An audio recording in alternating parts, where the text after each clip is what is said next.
This book is for the person who has been quiet about their disappointment.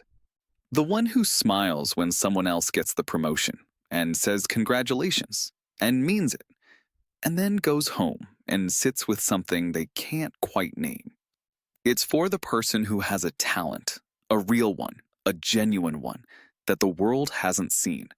Not because they hid it, because nobody came looking. It's for the entrepreneur whose idea was good, genuinely good, and who poured everything into it and watched it not work out, and spent months afterward trying to figure out what they did wrong, when the answer might simply have been the timing wasn't right. And that wasn't anyone's fault. It's for the person who is in love with someone who doesn't love them back. Not because they're unlovable. They aren't. But because love, like everything else in this book, is partly circumstantial. And circumstance didn't align. It's for the person who is sick, who has done everything the doctors and the wellness industry and common sense have told them to do, and who is still struggling with their health. Not because they failed at taking care of themselves, because the body they were given has its own rules, rules that were written before they had a voice.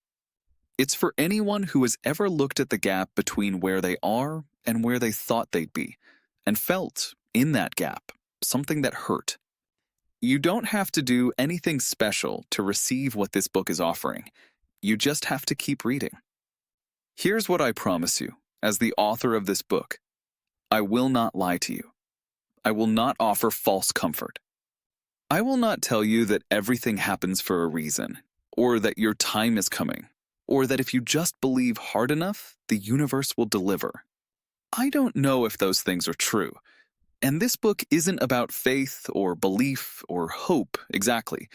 It's about seeing, clearly, honestly, the way things actually are, not the way we wish they were or the way we've been told they are. And in that seeing, in the simple, quiet act of looking at reality without flinching, there is a kind of freedom that doesn't require faith at all. It just requires honesty. That's what's waiting for you here. Not a miracle, not a system, not a set of steps that will change your life overnight.